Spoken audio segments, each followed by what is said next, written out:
जात ना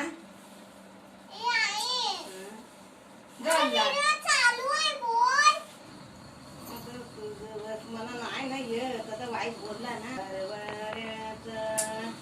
बोल्यांचा बोलून ठेवायचे आहे दारी ते मुरुत मेरी